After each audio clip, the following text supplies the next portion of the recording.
అనంతపురం జిల్లా కళ్యాణదుర్గం గ్రామీణ మండలంలో జరిగిన సంఘటన ఇప్పుడు రాష్ట్ర వ్యాప్తంగా తీవ్ర సంచలనం రేపుతోంది. అయితే భర్తను చంపేసి ఇంటి ఆవరణలో పూడ్చిపెట్టిన ఘటన ఏదైతే ఉందో అది పూర్తిగా సంచలనంగా మారని చెప్పొచ్చు. ప్రస్తుతం చూస్తూ ఉన్నాం మనం. ఏదైతే భర్త బోయ హనుమంతును భార్య సుకన్య చంపివేసి అంటే మద్యం తాపించి నిత్యం తనను మద్యం తాగి నిత్యం తనను వేధిస్తున్నాడు అన్న కారణంతో భర్తను ఒక పూట సుమారుగా 4 నెలల క్రితం చంపేసినట్టు కూడా పోలీసులు అనుమానిస్తున్నారు. అదేవిధంగా ఆమె చంపిన తరువాత ఈ భర్తను ఎక్కడ పూడ్చాలో తెలియక ఇప్పుడు ప్రస్తుతం మనం చూస్తున్న ఏదైతే ఇల్లు ఈ ఇంటి ఆవరణలోనే చూస్తున్నాం. ఏదో మార్కింగ్ చేశారు పోలీసులు కూడా.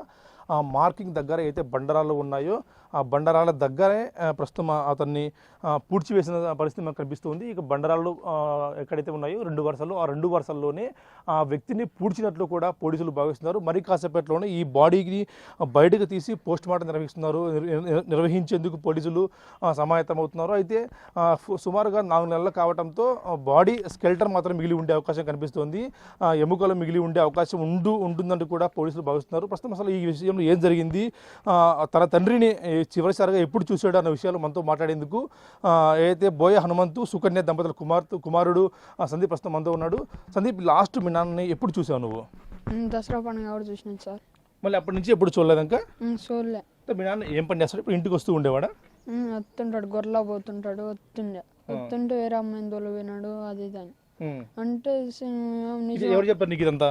మా అమ్మ చెప్తా ఉంది. చెప్తే ఇంకేమని నిజంగానే ఊరికే నమ్మినాం సార్. మళ్ళీ మొన్న 2 ముందుగానే కళ్యాణంలో కానిచ్చినాడు అని ముందే ప్లాన్ వేసుకొని అక్కడ కనిపిస్తున్నాడు అని చెప్తుందా? ఆవిడ చంపేసింది అవుట్కే. అనుమానం వచ్చింది మీకు? ఏమన్నా మీకు అనుమానం ఉండేది? అనుమానం లేదు, మీకు రాలేదు? రాలే. ఊరికే అక్కడ తోలిపోయినాడు కదా అనుకున్నాం, వత్తలే అనుకున్నాం.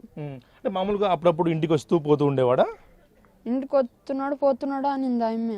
నేను కానీ గొర్రెలానే ఉంటుండే సార్, రాలే. ఇంటికి కానీ సరిగ్గా వస్తుంటే వస్తున్నాడు పోతున్నాడు, ఆడ కళ్యాణంలో కానీ వచ్చినాడు, అక్కంగారు కొండలోను కానీ వచ్చినాడు అని చెప్తుంది. నేను నిజంలోనే ఊరుకున్నాం. మొన్న అమ్మాయికి ఇంటి దగ్గరకు వస్తేనే లేడర్ అన్న ఆయన చంపేసిందిరా అని.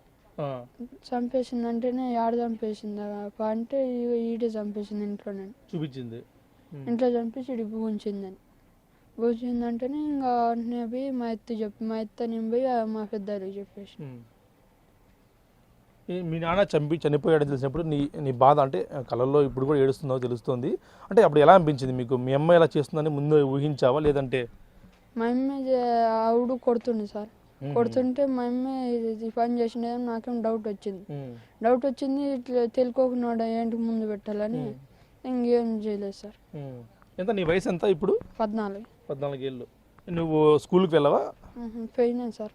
స్కూల్కి పోయి మానేసినావు ఇప్పుడు? ఏం పని చేస్తావు? నేను గొర్రెలు పోతాను. మీ అమ్మ? మా అమ్మ కూలి పని పోతుంది. ఎందుకోసం చంపింది? మీ నాన్న వేధించేవాడా లేకపోతే ఇంకా వేరే? సార్ దుడ్లు గొర్రెలు అమ్మింటాం సార్. గొర్రెలు అమ్మింటే దుడ్లు ఉంటే గొర్రెలు వేసుకొచ్చుకుంటాను 5 లక్షలు అంటే 20,000 సార్. ఇంకొకదానికి చంపేసింది అడిగిన దానికి. మీ అక్క ఏమన్నా ఇప్పుడు ఏం చెప్పింది మీకు చెప్పినప్పుడు ఏం చెప్పింది మీ అక్క నీతో? అక్క చంపేసిందిరా బాగా నిద్రలో సెల్ అడిగినాడు సార్. సెల్ తెచ్చుకుంటే ఆడ ఇంట్లో వీళ్ళే పీక్కొని లేదు అని అన్నారు. అంటే నా సెల్ మీరే తీసుకునే చూసినాడు నాయన తాతుంది సార్. అట్లా చూసినాడు, మీరే తీసుకున్నాను నేను చూసినాను. రాకల బండతో చంపేశారు. చూస్తున్నాం. రోకలి బండతో చంపిన తర్వాత శవాన్ని ఎక్కడ పాతిపెట్టాలో తెలియకపోగా ఆమె ఇక్కడే ఇంటి ఆవరణలోనే చంపేసింది. ఈ విషయాన్ని మా అక్క మాకు తెలిపింది. వెంటనే మాకు చాలా బాధపడ్డాం, కోపం వచ్చింది అంటూ చెప్తున్న పరిస్థితి ఉంది. మా అమ్మ ఎప్పుడు కూడా మా నాన్నను కొడుతూ ఉండేది. అంతకుముందు కూడా అదే ఇప్పుడు కూడా మొబైల్ కోసము అదేవిధంగా ఏదైతే మద్యం తాపి తనే చంపి ఉంటుంది అంటూ కూడా భావిస్తున్నారు పోలీసులు కూడా. ప్రస్తుతం ఏదైతే మరి కాసేపట్లోనే ఈ మృతదేహాన్ని బయటకు తీసి మామూలుగా 4 months అంటుంది కాబట్టి ఖచ్చితంగా కూడా స్కెల్టర్ ఉండే అవకాశం ఉంది. పెద్ద ఎత్తున ప్రజానికం కూడా చేరుకున్నారు. కళ్యాణదుర్గం చుట్టుపక్కల గ్రామ చుట్టుపక్కల ప్రజలంతా చేరుకొని ఈ అయితే పోస్ట్ మార్టం పరిశీలించేందుకు కానీ ఎంత చూసేందుకు కూడా పెద్ద ఎత్తున పోలీసులతో పాటు చుట్టుపక్కల జనం కూడా పెద్ద ఎత్తున చేరుకొని దీన్ని చూసేందుకు కూడా వచ్చారు. అయితే దీన్ని పోస్ట్ మార్టం ఏదైతే తరలించిన తర్వాత ఇక్కడే చేస్తారా, లేదంటే ఎందుకంటే స్కెల్టర్ కాబట్టి ఇక్కడే చేస్తారా, లేదంటే ప్రభుత్వ ఆసుపత్రికి తరలిస్తారా? అయితే ఫోరెన్సిక్ వాళ్ళు కూడా వచ్చే అవకాశం ఉంది కాబట్టి వారి సమక్షంలో ఏమన్నా పోస్ట్ మార్టం జరిపేందుకు వీలవుతుంది అనేది కూడా తెలియాల్సి ఉంది. అయితే ప్రస్తుతం రోకలి బండతో చంపి ఉంటుంది అంటున్నారు కాబట్టి ఆ రోకలి బండను కూడా పోలీసులు ఎక్కడ దాచింది అనే విషయాలు కూడా ఆమె ఏదైతే భార్య సుకన్య ఉందో ఆమె మాటల్లోనే పోలీసులు చెప్పే ప్రయత్నం చేస్తున్నారు. ఆ రోకలి బండను కూడా సీజ్ చేసే అవకాశం కూడా పోలీసులు తెలుస్తోంది.